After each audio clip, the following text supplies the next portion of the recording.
"Help me, sister," my niece Jenny said with tears in her eyes as she gave me a picture. It showed my brother, Jenny's dad, with his friends at a bar. "What's wrong, Jenny?"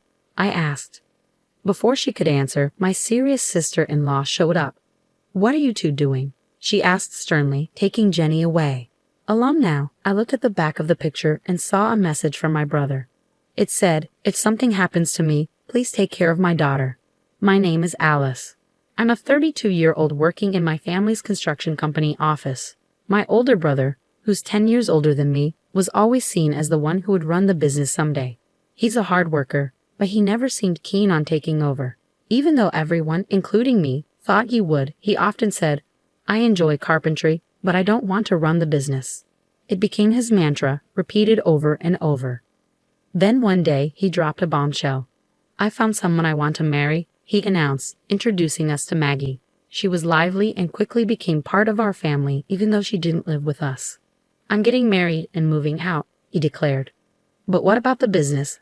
I asked. 'You know you're expected to take over, right?'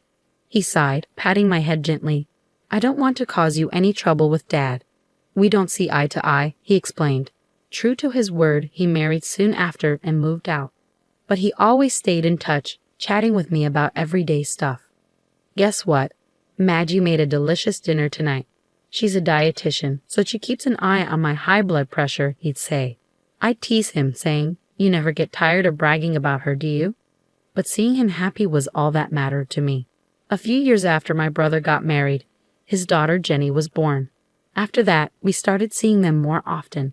They looked really happy, and Jenny was growing up well-loved by both her parents. When Jenny turned 10, there were talks in the family about patching things up with my brother. We hoped we could laugh together like we used to, but that hope didn't come true. One day while I was at work, I got a rare call from my sister-in-law. It wasn't unusual to hear from my brother, but it was strange to hear from her. Worried, I answered the phone right away. "Hey, sister-in-law." "Oh, Alice, what's going on? It's not often I hear from you. Calm down and listen. Your brother Jake had an accident at work. He fell from scaffolding because of the rain." The news hit me hard. I felt like time stopped. I called our parents, who were also at work, and we rushed to the hospital in the pouring rain. When we entered the hospital room, my brother looked so pale. Seeing him like that made the reality of the phone call sink in, and I collapsed to the floor. "Bro," I managed to say weakly, surprised by how feeble my voice sounded, and sadness washed over me. Beside the bed, my brother's wife was crying loudly, like the main character in a sad story. Her crying was so intense that it made me hold back my tears and just stare at her, feeling uneasy about her behavior. Jenny, standing next to her, looked down, her face pale, not crying but trembling as if she were scared of something. "Jenny, are you okay?" She didn't seem able to answer, still in shock from her father's death. After the wake for my brother at our home, as the relatives were grieving deeply, I found myself quietly crying in a secluded corner of the porch. The photo in the memorial portrait looked recent. My brother seemed a bit tired, but peaceful. I wondered if he had been happy. As I pondered this, I thought of Jenny. The last time we spoke, my brother, who adored his daughter, happily shared how he often took her to amusement parks and zoos. Jenny must be having a hard time after losing her dad. Thinking about her, tears filled my eyes again. But then I heard a familiar voice calling out to me. "Sis." It was Jenny, tears welling in her eyes. "Jenny, what's the matter?" I asked, wiping away my own tears, trying to stay calm. "Sis, I need your help. I'm scared. I think something bad might happen to me next." Before I could ask her to explain, she handed me something, nervously biting her lip. "Dad told me that if anything happened, I should give this to Alice," she said, repeating what our brother had told her.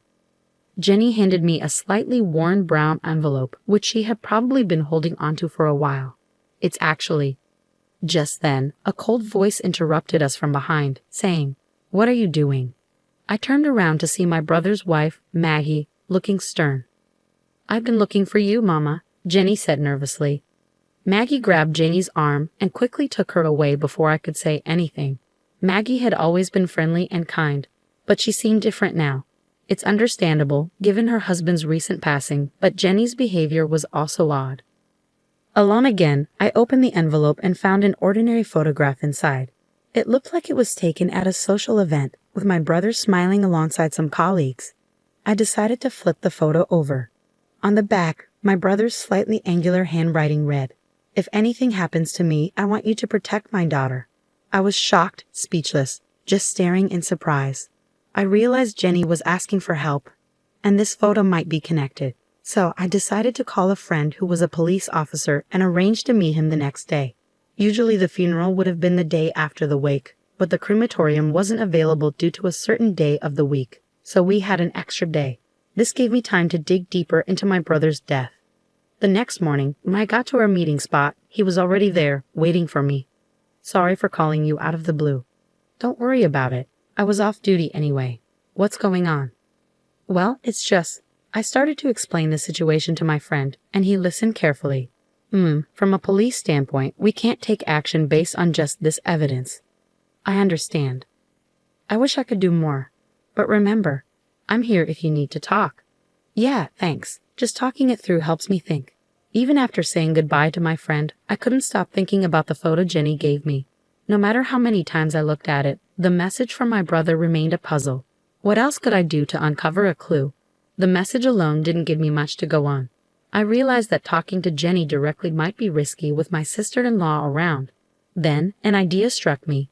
Maybe I could find something in my brother's belongings. Unable to sit still, I hurried to my sister-in-law's house. "I'm sorry to bother you during this difficult time. I just wanted to check on you and Jenny," I said as she answered the door. "Thank you for coming. Jenny's in her room, but she's not feeling too good since her dad passed," she replied, leading me to the living room. Despite her usual neatness, the house felt somber today. I don't see any of my brother's stuff here, and even a family photo that was here last time. There was no sign that my brother had ever been there. Determined to find something of his, I looked around the room. Maggie brought me some tea and homemade pickles. What caught my eye was a light purple bracelet, similar to a rosary, on Maggie's wrist. It didn't seem like something she or my brother would wear, and it made me uneasy as I thanked her for the tea and tasted the pickles. "These pickles are really salty, aren't they?" I remarked, quickly drinking my tea to wash down the extreme saltiness. But Maggie just tilted her head, saying, "Really? I don't think so." Maggie, a dietitian, usually made delicious and healthy meals that my brother loved. It was odd for her to make something so salty, especially knowing my brother's high blood pressure. Since I arrived, I've been feeling uneasy at Maggie's house, and I started worrying about Jenny.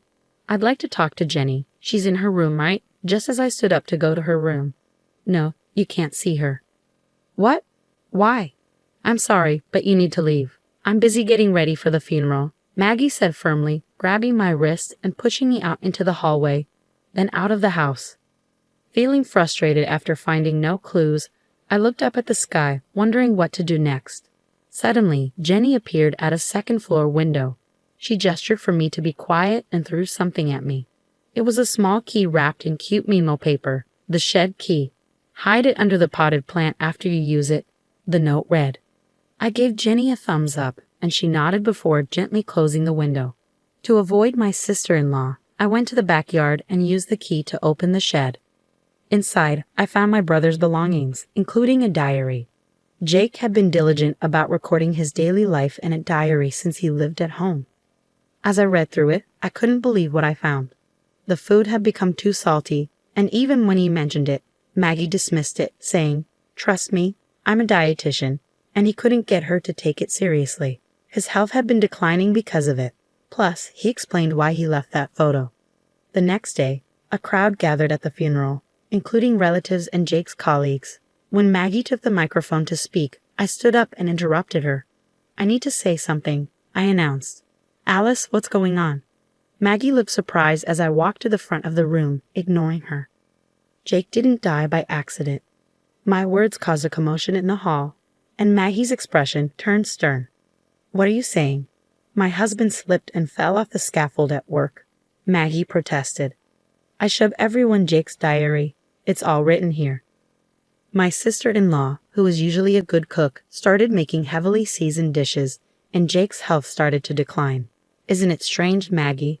Serving salty food to Jake, who has high blood pressure, and insisting he eats it all." "I don't know what you're talking about. I always took care with his meals," Maggie insisted, trying to play innocent. Ignoring her, I presented another piece of evidence.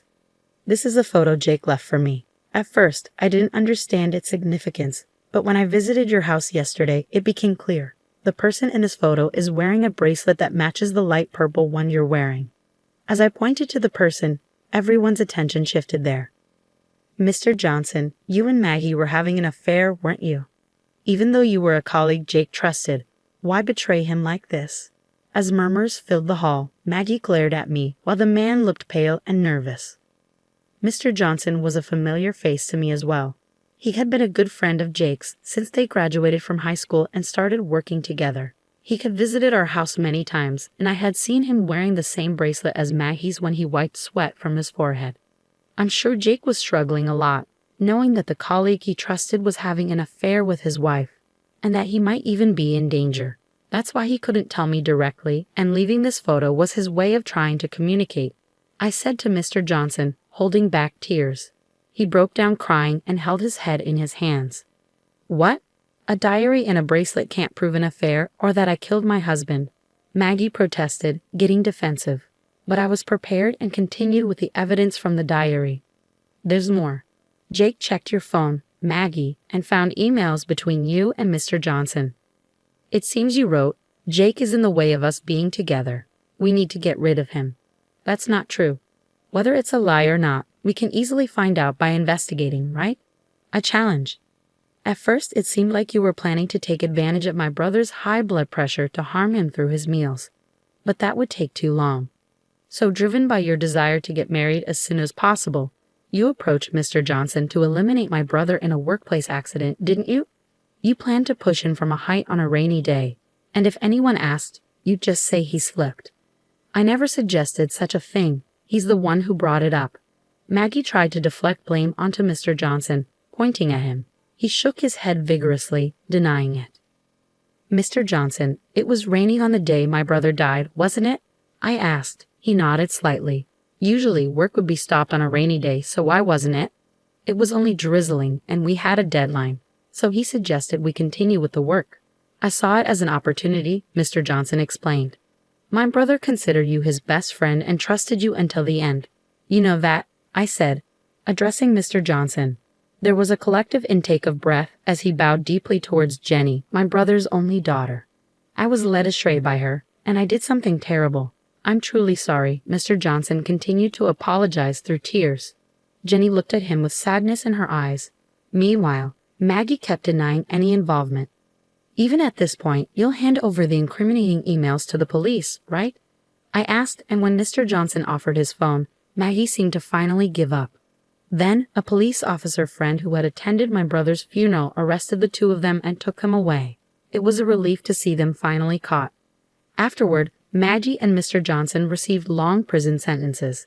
Thanks to the lawyer I hired, Jenny received financial support from a program called the Victims' Compensation Program, designed to help families of victims recover.